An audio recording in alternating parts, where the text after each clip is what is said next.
The point of this video was to share with you guys how I was not expecting how good of a shooter he would be at 60 years old. I have done shoots with multiple NBA players and none have been as good as Chris Mullin. None.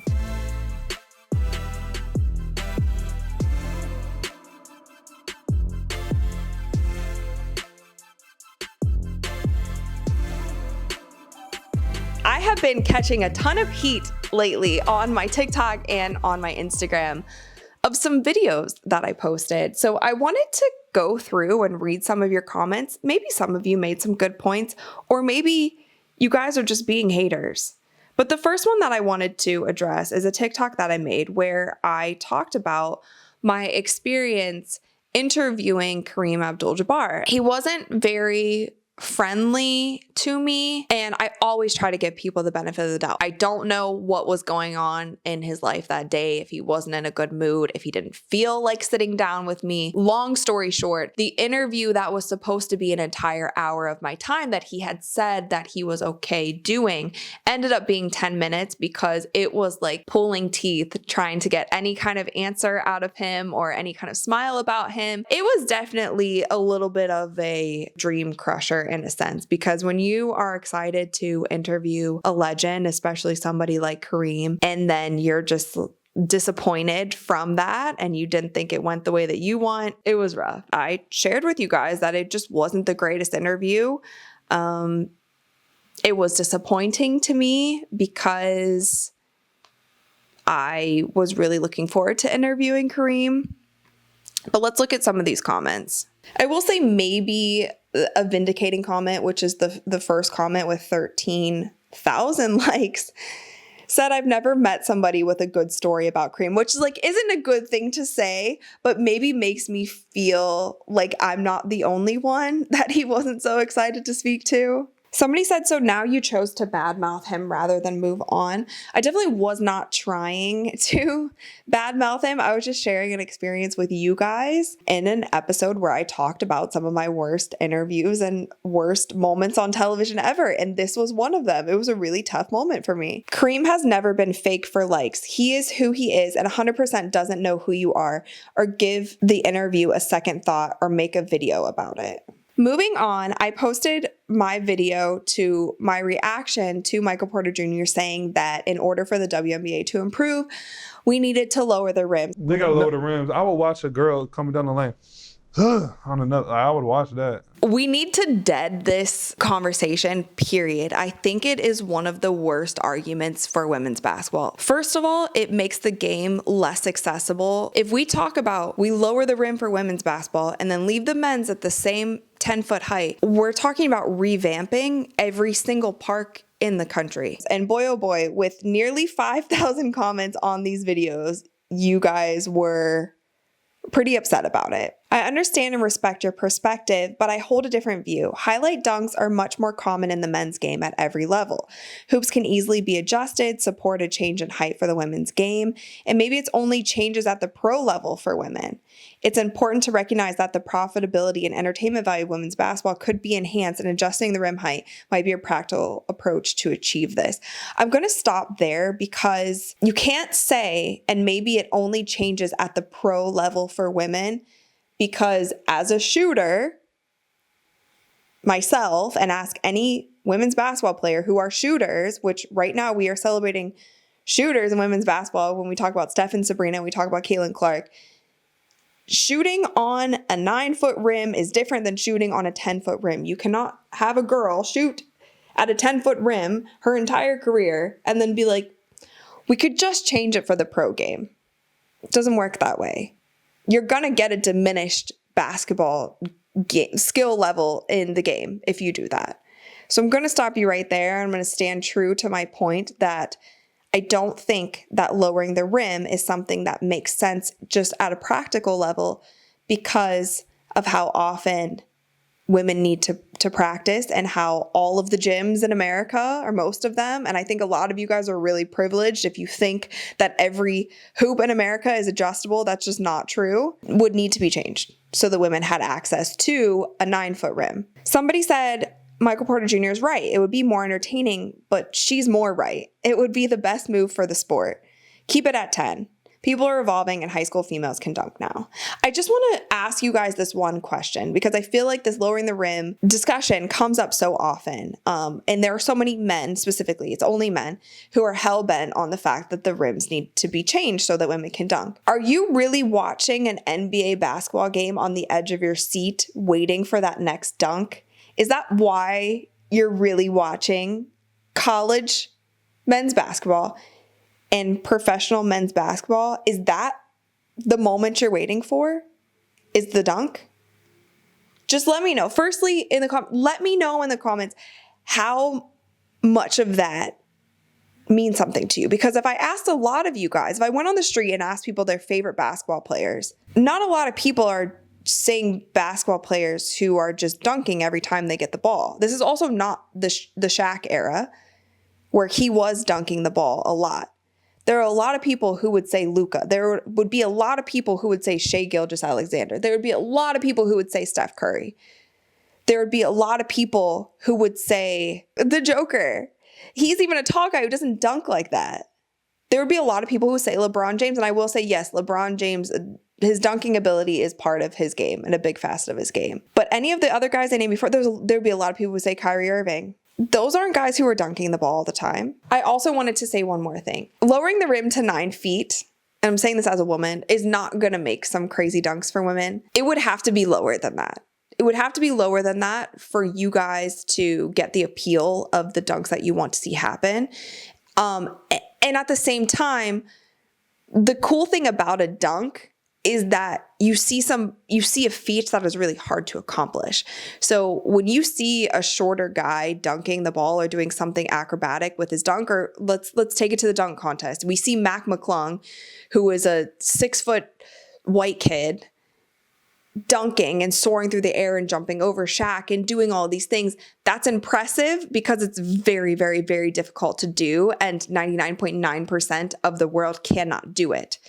We lower the rim to 8 feet where all of a sudden 6'3" women's basketball players are doing cool dunks. It's like, well, it's not that impressive because now we just lowered the rim so much where they're able to do it. And speaking of that, I actually saw an article recently that there is this whole new league in Connecticut where men are lowering the rim to 8 feet and guys are kind of living out their dream because they were never able to dunk before. And now they're dunking. Here's the headline: want to dunk but can't? These leagues just lower the rim. Lowering the rim by up to 1.5 feet can allow recreational basketball players to live out their dunking fantasies. So you know what? After coming full circle on all of this, it's maybe making me think that a lot of you guys that are commenting are just kind of, trying to live out your own dream through other people's, because you also can't dunk. Somebody commented, literally adjustable baskets exist for a reason. Again, I feel like this is a very privileged take, and maybe times have changed. Maybe it's different now, but I played at the park quite a bit growing up. I played with men quite a bit growing up. Caitlin Clark also played on a men's AAU basketball team. Girls playing with guys to get better also means that we'd be playing on a 10-foot rim. There's just this, it's not a good argument. There's adjustable rims. Yeah, there is. If you live in a certain area where you don't have to go play at your church, where they don't have the money to just make 2 courts and have an adjustable basket. You want the same money with the same basket height, but you don't have the same experience for the customer that is paying for the game. Something's not matching here. Cheap excuse that we have to finish the conversation because we cannot change the baskets. I also personally think that a lot of people commenting this wouldn't watch women's basketball regardless. And my last point on all of this, maybe we can talk about it again another day because I have so many thoughts, is I'm never going to be that person who is demanding that the women make as much as the men. My advice to female basketball players is to try to make as much money as you can in other ways, because there's just so much money in the brand space right now, and there's so much money with NIL. That has been my suggestion to women, to make their money there, because right now, no, the WNBA isn't profiting and we can't make as much money there. The women's game may never have the amount of eyeballs that the men do. but it's growing and I think it will get there. And I just don't think that lowering the rim will ever be the end all solution to that. And also, last thing on it, just from a practical standpoint, because I think all of you guys need to take a step out of your ego and just think more practically. Lowering the rim is going to take, you're going to have to take like 10 years to see if it actually works. Are we willing to risk 10 years of an 8.5-foot rim to see if it works for women's basketball? Because you're going to have to see it grow from the youth up. It's probably 10, 15 years to see if it works. It's just dumb. It's a dumb argument. And I'm going to end it there. Last video, I wanted to read some comments on because you guys were really, really frustrated about this one. And it actually made me sad because when I made this video for you guys, I wanted it to more so be of a fun story, like more lighthearted, but maybe I didn't articulate myself properly. But this was the video where I talked about doing a shoot with Chris Mullin. I had a shoot with Chris Mullin and I was very, very unfamiliar with his game when I went into the shoot. I knew he was an NBA player, but that was pretty much the extent of it. The whole premise of the shoot is that we were going to be doing shooting games against one another. And I heard he was a good shooter, but like I really didn't know. He's a little bit before my time. I've never been so humbled in my life, and I have done shooting things with so many NBA players. This man at probably 50 something years old at this point still shoots lights out. And talked about going into this shoot, I didn't know much about Chris Mullin, and you guys were very upset that I didn't know much about him. One of the first comments was, not knowing Chris Mullin is pretty embarrassing. LOL, homie was on the dream team. Someone said, how the F do you not know about Chris Mullin when your whole effing career revolves around the NBA and basketball? I'm going to tell you guys this. I'm not a basketball encyclopedia. I hope that none of you guys are on my channel or listening to my videos or watching them because you think that I'm going to give you just endless basketball knowledge. It's not me. It's never been me. If you want that, go to JJ Redick's podcast. Go listen to Bill Simmons. That man is actually the basketball encyclopedia man of the world. Like, go elsewhere. Wasn't me. Never has been me. Chris Mullin played in the 90s. I was born in the 90s. I didn't start playing basketball until 2001. And so a lot of my knowledge from previous days is only me seeing certain highlights, reading about people. And one of the comments, though, that was really kind of hurting me to my core, and I'm normally really not that offended by anything that you guys say, was people saying that I didn't do my research or I'm only getting these jobs because of my looks. So I wanted to set the stage for you a little bit and give you a little bit more context about my shoot with Chris Mullin. Firstly, it was not an interview. It wasn't for my podcast. If it were, I would have dove much deeper than I did when I was researching before the shoot. Did I research before the shoot? Yes. Did I know who he was? Did I know what teams he played for? Did I know that he was an all-star? Yes, knew all of those things. The point of this video was to share with you guys how I was not expecting how good of a shooter he would be at 60 years old.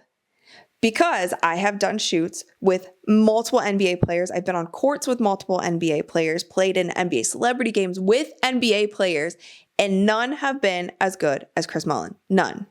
Not even Steph Curry. That was the point of this. I wanted to share that with you guys. And another thing that I wanted to know is that I'm always going to be honest and real about my experiences with people. And I think that that's something that we lose a lot with media nowadays. A lot of people just try to act like they know everything. I'm never going to be someone who acts like they know everything. I don't. And I especially don't when it comes to sports, when it comes about X's and O's, when it comes to talking about every player from the past. I'm going to comment about the things that I do know and that I have opinions on, but I'll be the first to admit when I don't know that much about somebody.